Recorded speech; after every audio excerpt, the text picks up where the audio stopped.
listening to Evergreen Media Network. I am Cindy Schwartz. This is the Patient Partner Show. We are talking about different healthcare issues. Jeannie Roller and I, my co-host, because it happened to us, because we interview people of different things that happen, and it's just kind of disturbing to both of us, Jeannie, that we, I guess, are privy to a different kind of, I don't want to say society, but organization in healthcare of what it used to be, what we remembered what it was. I'm reading a book now about some of the stuff that they talk about it on how, the doctors really in the day back then, were more of, it was their conviviality and their bedside manner and whatever that really helped the patient, because they didn't have a lot of specific scientific things that they could do to help people.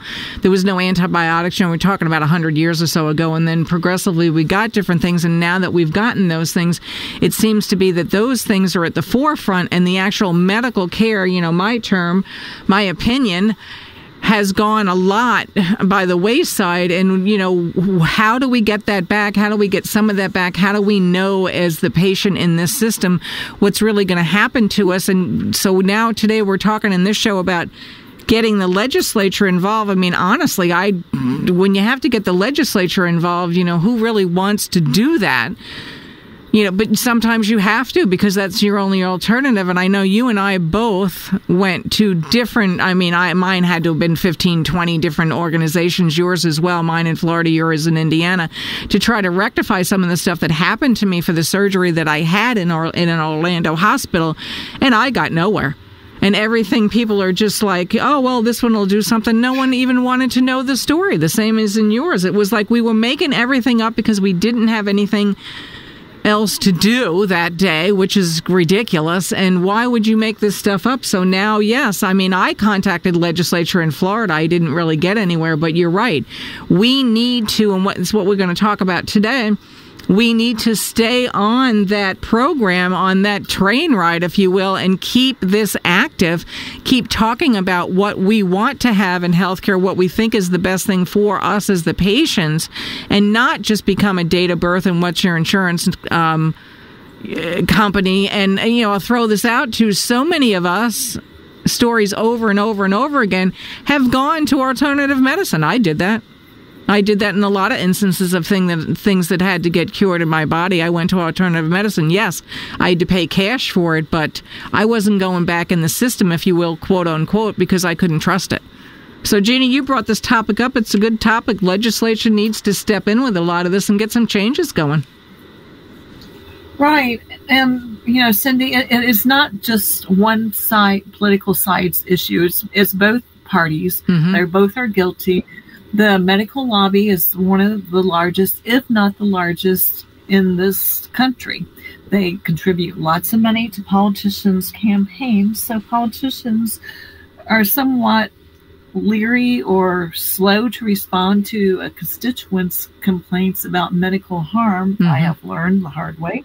Yep. Because of the money, But the thing is, people need to write their legislators, both locally, statewide and national, because you have to talk to them. They have to know that there are just more than one person out there that has this issue, because if they know enough people have an issue, they will begin to listen. Because if I say, well, I'm not going to vote, and I'm going to tell other people about what your stance is on this issue, mm-hmm. and they won't vote, then that begins to worry them, because what good is the money if they don't have anyone voting for them? Right.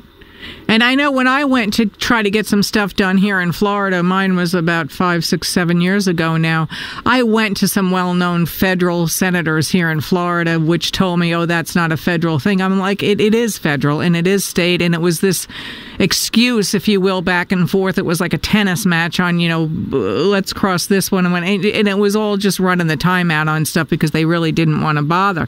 So I'm totally with you. We have to keep standing up. And then a lot of times, I have to say, give credit where credit's due. They really don't know some of them don't know really what the story is until you explain a lot of the stuff to them. So I have to say that too. Not everyone knows every story. Well, and that is true, but, they need to listen, and they need to be open. And I have found out So many of them really don't want to hear anything about medical harm. They just simply do not want to hear it. Mm-hmm. And that is the discouraging part, is that they are supposed to be representing us. Right.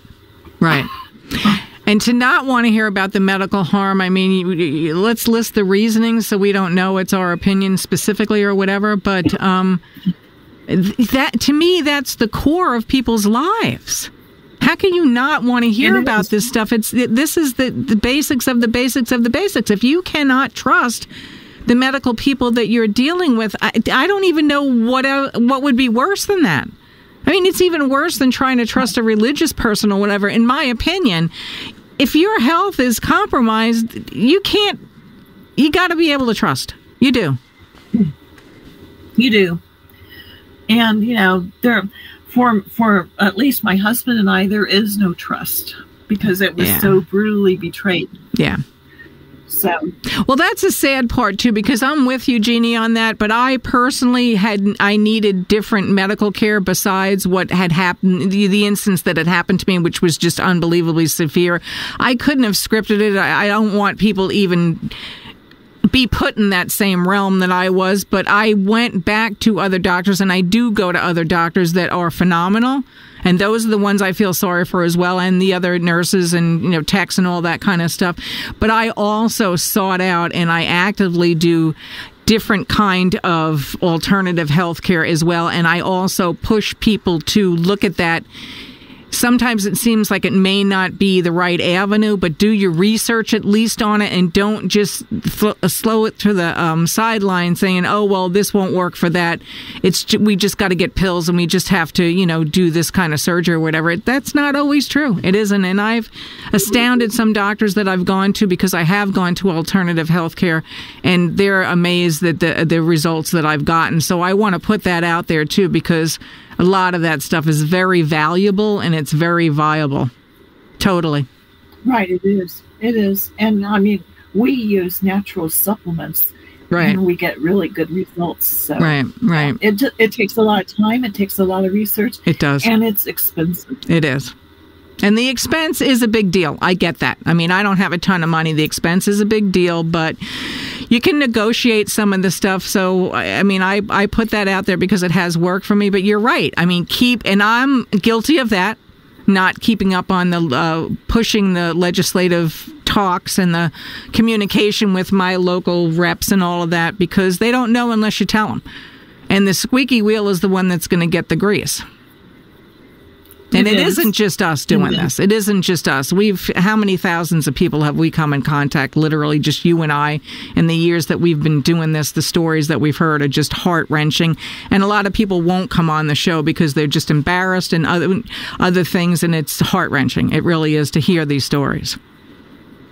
Well, and a lot of people don't want to come on the show because they don't want to have bad medical care going forward in case someone hears their name. So, yeah, there is such a thing as medical retribution. So, right, yeah, totally. I mean, it's not a one fix and done kind of a thing. It isn't. It's sad that this stuff happens, but it's also, there are many, many, many people out there that are giving phenomenal health care in this bruised, abused system that we're working with.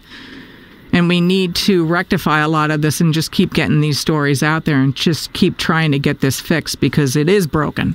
And the doctors themselves, the nurses, the techs themselves are saying that too. It's not just us. It's not just the patients. And it's a lot of money too for what we're not getting.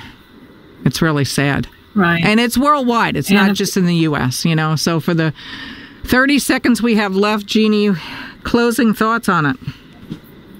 Well, we've got to get this fixed. So the best way to do it is start getting in touch with the people who can fix it, your legislators. And that's both federal and state legislature, local legislators, all those kind of things. And they may not want to hear it. A lot of them don't want to hear it, the ones that I was in contact with. But you know what? Just keep saying it anyway. On that note, you've been listening to Evergreen Media Network. Stay tuned.